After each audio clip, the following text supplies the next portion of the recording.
Hello friends, എല്ലാവർക്കും പുതിയൊരു വീഡിയോയിലേക്ക് സ്വാഗതം. ഇന്നത്തെ റെസിപ്പി എന്ന് പറഞ്ഞാൽ ഒരു ഈവനിങ് സ്നാക്കാണ്. ലക്ഷ്മി മാമിൻ്റെ ചാനലിൽ കണ്ടതായിരുന്നു ഒരു റെസിപ്പി. അതായത് ചെറുപയർ പരിപ്പ് വെച്ചിട്ടുള്ള ഒരു വടയുടെ റെസിപ്പി ഉണ്ടായിരുന്നു. അപ്പോൾ ഞാൻ ട്രൈ ചെയ്ത് നോക്കിയപ്പോൾ നല്ല ടേസ്റ്റായി തോന്നി. അപ്പോൾ നിങ്ങളായിട്ടൊന്ന് ഷെയർ ചെയ്യാമെന്ന് വിചാരിച്ചാണ്.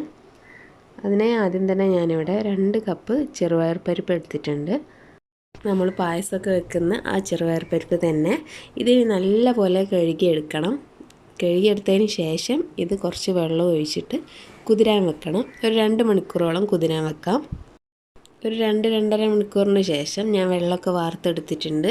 ഇനി ഇതൊരു മിക്സിയുടെ ജാറിലേക്കിട്ട് തരിതരിപ്പായിട്ട് അരച്ചെടുക്കാം. നമ്മൾ പരിപ്പ് വടക്കൊക്കെ അരച്ചെടുക്കുന്ന പോലെ ചെറിയ തരിതരിപ്പോട് അരച്ചെടുക്കാം. ഞാൻ ഇതിലേക്ക് ഒരല്പം വെള്ളം കൂടെ ചേർത്തിട്ടുണ്ട്. ഒരു 2 ടേബിൾ സ്പൂണോളം വെള്ളം ചേർത്തിട്ടാണ് ഇത് അരച്ചെടുത്തത്. നല്ല ക്രിസ്പി ആയിട്ടുള്ള വട വേണമെന്നുണ്ടെങ്കിൽ തീരെ വെള്ളം ചേർക്കാതെ അരച്ചെടുക്കണം. അതല്ല ഉള്ളിൽ കുറച്ച് സോഫ്റ്റായിട്ട് വേണമെന്നുണ്ടെങ്കിൽ ഒരല്പം വെള്ളം ചേർക്കാം. ഇനി ഇതിലേക്ക് ഒരു സവാള ചെറുതായി അരിഞ്ഞതും കുറച്ച് കറിവേപ്പില, മല്ലിയില ഉണ്ടെങ്കിൽ മല്ലിയില അരിഞ്ഞത് ചേർക്കാം.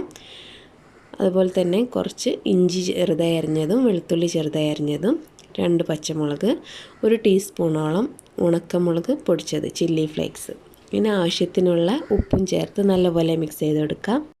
ഞാൻ ഒരിക്കൽ കൂടി പറയാമെന്ന്, തീരെ വെള്ളം ചേർക്കാതെ ചെയ്യുകയാണെങ്കിൽ നല്ല ക്രിസ്പി ആയിട്ട് തന്നെ ഉണ്ടാവും. ഇവിടെ മക്കൾക്കൊക്കെ കുറച്ചൊരു സോഫ്റ്റ് വേണം, അതുകൊണ്ടാണ് ഞാൻ കുറച്ച് വെള്ളം ചേർത്തത്.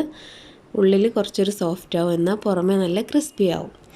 ഇനി ഇത് ഫ്രൈ ചെയ്തെടുക്കാം. അതിന് വേണ്ടിയിട്ട് ചീനച്ചട്ടി വെച്ചിട്ടുണ്ട്. അതിലേക്ക് ആവശ്യത്തിനുള്ള വെളിച്ചെണ്ണ ഒഴിച്ച് ഓരോന്നായി ഇതുപോലെ സ്പൂൺ കൊണ്ടോ കൈ കൊണ്ടോ ഇതിലേക്ക് ഇട്ട് കൊടുക്കാം. ഇട്ട പാടെ തന്നെ ഇളക്കരുത്. ഒരല്പം കഴിഞ്ഞതിന് ശേഷം ഇതൊന്ന് മറിച്ചിടാം. മീഡിയം ഫ്ലെയിമിലാണ് ഞാൻ വെച്ചിട്ടുള്ളത്.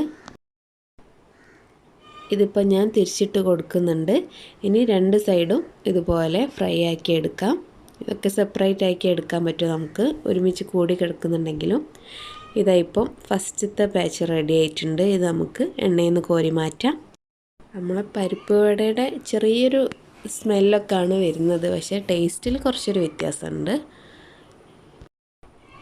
ഇതുപോലെ തന്നെ നമുക്ക് ബാക്കിയുള്ളതും ഫ്രൈ ചെയ്തെടുക്കാം.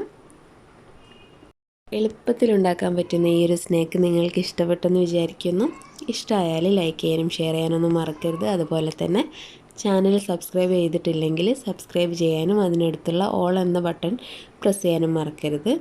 അപ്പോൾ നമുക്ക് അടുത്ത വീഡിയോയിൽ വീണ്ടും കാണാം. Thank you for watching.